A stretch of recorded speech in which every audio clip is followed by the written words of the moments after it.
नमस्कार दोस्तों, stock market studies में फिर से एक बार आपको बहुत-बहुत स्वागत है। तो आज यहाँ पे मैं डिस्कस करने वाला हूँ, एक ऐसे कंपनीज़ के बारे में जो एक आईटी सेक्टर से बिलॉन्ग करते हैं। देखिए आईटी में 2 कैटेगरीज़ होते हैं, मैं आपको हमेशा बोलता हूँ। तो ये जो कंपनी है, वो एक small and mid cap type company है। तो small and mid cap type companies के बारे में डिस्कस करूँगा।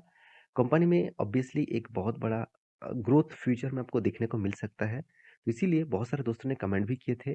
तो इसी के ऊपर डिस्कशन करूँगा। तो वीडियो को शुरू करने से पहले मैं रिक्वेस्ट करूँगा अभी तक चैनल को सब्सक्राइब नहीं किया तो ज़रूर कर लेना। अभी तक आपने टेलीग्राम को जॉइन नहीं किया तो वो भी कर सकते हैं और बेल आइकन को हिट करके ऑल भी कर दीजिएगा। तो चलो देख लेते हैं आज के स्टॉक के बारे में। तो कंपनी का नाम कौन-सा है? कंपनी का नाम है एफ़एल इंडिया लिमिटेड। तो एफ़एल इंडिया लिमिटेड इस कंपनी का अ, काम क्या है और इस कंपनी किस तरीके से खुद को बिज़नेस को बड़ा कर चुके हैं, चलो उसी के ऊपर डिस्कस करूँगा। तो कंपनी टेक्नोलॉजीज़ के साथ काम करते हैं, मतलब एक आईटी सेक्टर से बिलॉन्ग करते हैं। अगर इस कंपनी का कॉम्पिटिटर देखेंगे, तो देखिए आईटी सॉफ्टवेयर्स है और medium and small type companies है। तो उनमें से आप देखेंगे तो एफ़एल इंडिया जो है, वो बहुत छोटा कंपनी है। अभी भी 17,000 करोड़ के आसपास इसका मार्केट कैप है। बहुत छोटा कंपनीज़ है। अभी भी small and medium type company आप बोल सकते हैं। तो इस कंपनी में बिज़नेस क्या करते हैं, वो चलो सबसे पहले आपको दिखा देता हूँ। तो कंपनी के जो डिटेल्स है, आप एक बार ध्यान से देखिएगा। तो कंपनी के FL India limited technologies company with यहाँ पे देखिए प्रोप्राइटरी कंज्यूमर इंटेलिजेंस प्लेटफ़ॉर्म के ऊपर काम करते हैं। तो कंपनी आप देख सकते हैं acquisition engagements and transactions through relevant mobile um, जो आप बहुत सारे जगह पे देखते हैं, बहुत सारे एडवर्टाइज़िंग आते हैं, बहुत सारे ऑनलाइन में आप कोई भी वेबसाइट में जाते हैं तो बहुत सारे एडवर्टाइज़मेंट होते हैं और साथ ही साथ आप देखेंगे तो कोई भी ट्रांज़ैक्शन आप करते हैं, मान के चलिए कोई भी एक बैंक से दूसरे बैंक तक आपको ट्रांज़ैक्शन आप करते हैं। साथ ही साथ जो एसएमएस आप भेजते हैं, बहुत सारे एसएमएस आपको मोबाइल में आए होंगे जिसका कोई नंबर नहीं है, सिर्फ़ आपको शायद एडी देखने को मिला और उसके बाद कंपनी का थोड़ा-सा नाम शॉर्ट में देखने को मिला। तो ये जो ट्रांज़ैक्शन होते हैं, उसी प्लेटफ़ॉर्म के ऊपर कंपनी काम करते हैं। तो कंपनी की जो ख़ासियत है, वो है कंपनी कंज़्यूमर प्लेटफ़ॉर्म में 97% का रेवेन्यूज़ कमाते हैं। इसका मतलब क्या है? न्यू कंज़्यूमर यहाँ पे देखिए जो बिज़नेस है इसका, उसके हिसाब से देखा जाए तो company acquisition, engagement and transactions तो इसके थ्रू कंपनी 97% रेवेन्यूज़ कमाते हैं, उस फ़ील्ड में। तो कंपनीज़ के एक बार वेबसाइट विज़िट करेंगे तो आपको इसका कुछ कस्टमर दिखेगा, जैसे देखिए स्विगी हो गया, लोटस हो गया, स्पॉटिफ़ाई हो गया, केएफसी हो गया। तो इस तरीके से बहुत सारे कंपनीज़ हैं जो मतलब इसका पार्टनर के हिसाब से काम करते हैं। इसका मतलब वो इसका पार्टनर्स है, उस पार्टनर्स के हिसाब से वो काम करते हैं। तो कंपनी 8 अवॉर्डेड जीत भी चुका है। तो कंपनी के जो बाकी डिटेल्स है, आप यहाँ पे मेनू में जाकर कंपनी का बाकी डिटेल्स भी चेकआउट भी कर सकते हैं। अगर इस कंपनी का मीडिया के ऊपर चेक करेंगे तो आपको कंपनीज के जो मीडिया है कंपनी जो अ, मतलब जो रिसेंट अचीव किया है वो यहाँ पे आपको सब कुछ देखने को मिलेगा। तो मैं जरूर कहूँगा कोई भी कंपनी को ऊपर निवेश करने से पहले एक बार कंपनी के ऊपर जानकारी आपको हमेशा लेना पड़ेगा। तो आप यहाँ पे देख सकते हैं डिस्कवर एंड आइडेंटिफाई। तो इसका मतलब क्या है, जो आप जो ऑनलाइन प्लेटफ़ॉर्म के ऊपर काम करते हैं, जो ऑनलाइन प्लेटफ़ॉर्म से आप कोई भी न्यूज़ देखते हैं, कोई भी आप यूट्यूब देखते हैं, तो उसमें जो एडवर्टाइज़मेंट आते हैं, बहुत सारे मैसेजिंग आते हैं, तो उसी प्लेटफ़ॉर्म के ऊपर कंपनी काम करते हैं। तो आप कहेंगे सर इस कंपनी का फ्यूचर में बहुत बड़ा ग्रोथ करेगा। देखिए फ्यूचर में क्या करेगा, नहीं करेगा उसका तो अभी से कुछ डायरेक्टली आपको बता नहीं सकता क्योंकि कंपनी भी बहुत छोटा है।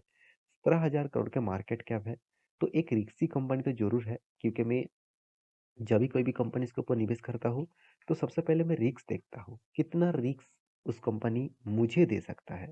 इसका मतलब वो कंपनी कितना रिस्क उस कंपनी के ऊपर मैं ले सकता हूँ, उस चीज़ को सबसे पहले देख लेता हूँ। अगर वो रिस्की है, तो ऑब्वियसली एक डेटा के मतलब मेरे हिसाब से उस कंपनी के ऊपर परसेंटेज बहुत कम निवेश करूँगा। अगर रिक्सी में भी ठीक-ठाक है, हर कोई रिक्सी कंपनी के ऊपर मैं निवेश नहीं करता हूँ। तो मेरे निवेश करने का जो परसेंटेज है मैं आपको पहले बता चुका हूँ। अगर मुझे 20% स्टॉक मार्केट में निवेश करना है, मतलब इक्विटीज़ में निवेश करना है, उनमें से 15% मैं हमेशा सेफ ज़ोन में काम करता हूँ। सेफ ज़ोन में मतलब ब्लू चिप और इंडिया के नंबर 1, नंबर 2 इस तरीके से कंपनीज़ के ऊपर काम करता हूँ। और बाकी जो बचे 5% उसमें मैं रिस्क लेकर काम करता हूँ। अगर इस 5% कल जाके मुझे डूब भी जाए ना, तो मुझे कुछ फ़र्क नहीं पड़ेगा। इस तरीके से सोचकर मैं काम करता हूँ। आप भी इस तरीके से काम कर सकते हैं, आपके रिसर्च के हिसाब से, आपके एनालिसिस के हिसाब से। तो कंपनी का जो डे पेटेंट्स है, 20 पेटेंट्स कंपनी बना चुके हैं। देखिए, एक चीज़ मैं आपको बता दूँ, जो कंपनी खुद के नाम में ज़्यादा से ज़्यादा पेटेंट्स बनाते हैं ना, उस कंपनी में एक पॉजिटिविटी हमेशा रहता है। क्योंकि उस कंपनी में मतलब वो प्रोजेक्ट के ऊपर दूसरे लोग अगर एंटर होना चाहते हैं, तो उस पेटेंट्स के लिए उसको बहुत ज़्यादा पैसा देना पड़ेगा और वो पेटेंट्स वो मतलब एक्वायर नहीं कर सकते हैं। अगर वो चोरी कर लिया मगर उस पेटेंट्स को यूज़ करेंगे, तो उसको बहुत बड़ा झटका लगेगा उस कंपनी को। तो इसीलिए पेटेंट्स करना बहुत ज़रूरी होते हैं। देखिए बहुत सारे फार्मास्यूटिकल कंपनी, ड्रग्स कंपनी यही काम करते हैं। पहले वो पेटेंट्स बना लेते हैं खुद का प्रोडक्ट के ऊपर, क्योंकि दूसरों कोई लोग उस पेटेंट के ऊपर वो काम नहीं कर पाए। ऐसे बहुत सारे ऐसे भी कंपनीज़ हैं जो पेटेंट्स कभी भी नहीं किया, पेटेंट्स करना चाहिए था, वो कभी भी नहीं किया क्योंकि उन्होंने सोचा कस्टमर के हेल्प के लिए, कस्टमर का सेफ्टी के लिए वो पेटेंट नहीं कराएगा। तो उनमें से वॉल्वो कंपनी हो गया, जो गाड़ी बनाने वाला कंपनी है, उन्होंने पहले ही सीट बेल्ट और जो सीट बेल्ट का इन्वेंट किया था। सीट बेल्ट उन्होंने चाहते हुए तो बटन करा सकते थे मगर नहीं कराया क्योंकि वो चाहते हैं हर गाड़ियों में सीट बेल्ट हो, क्योंकि कस्टमर का सेफ्टी के लिए। तो आज हर गाड़ी में सीट बेल्ट है, आप देख सकते हैं।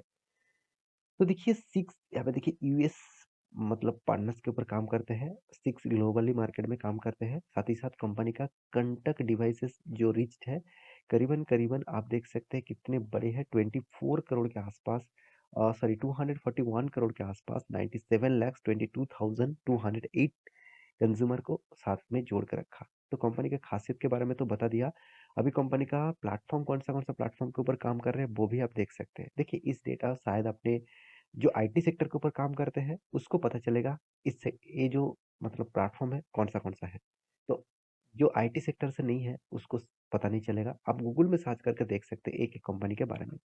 तो कंपनी में कितना दम है, चलो वो दिखा देता हूँ। कंपनी का वैल्यूएशन मुझे बहुत हाई लगा क्योंकि पी रेशियो 70 है। तो कंपनी की इंडस्ट्री पी रेशियो 33 है। कंपनी का return of equity, return of capital employed best level में देखने को मिला। हाँ, कंपनी आज तक डिविडेंड भी नहीं दिया। हाँ, फेस वैल्यू 2 रुपया, मतलब कंपनी स्प्लिट भी कर चुके हैं, मतलब एक के बदले 5 शेयर कंपनी आपको पहले ही दे चुके हैं। तो कंपनी का हाथ में कैश भी अच्छा खासा है, डेप्थ ना के बराबर है, इनकम भी अच्छा खासा कर रहे हैं। तो कंपनी का सेल्स ग्रोथ भी ठीक है, प्रॉफिट ग्रोथ थोड़ा सा सेल्स के हिसाब से 50% डाउन है। मार्केट कैप टू सेल्स मुझे बहुत ज़्यादा लगा। 1 रुपया कमाने के लिए कंपनी को 12.5 रुपीज़ के आसपास पेमेंट करना पड़ रहा है। ये सबसे बड़ा वीकनेस है इस कंपनी का मेरे हिसाब से। तो कंपनी का प्रॉफिट एंड लॉस के बारे में बात करूँ, तो कंपनी कंटिन्यूअसली खुद का प्रॉफिट को मेंटेन करते जा रहा है। तो इसका मतलब ये नहीं कि पहले प्रॉफिट किए थे, बीच में लॉस किया, ऐसे बिल्कुल भी नहीं। कोविड के टाइम में कंपनी 66 करोड़ का प्रॉफिट किया। कोविड के बाद सेकेंड वेव में कंपनी 135 करोड़ का प्रॉफिट किया। इसका मतलब प्रॉफिट रेशियो को वो मेंटेन किया। तो इसलिए कंपनी आपको रिटर्न भी तगड़ा दिया। 3 साल में 56% तक रिटर्न, 1 साल में 11% तक रिटर्न। तो कंपनी लिस्टिंग हुए ज़्यादा दिन नहीं हुआ, अभी तक 5 साल नहीं हुआ, तो उसमें से इस तरीके से परफॉर्मेंस हो रहा है। तो इसको देखकर मतलब जंप मत कर जाना इस कंपनी के ऊपर।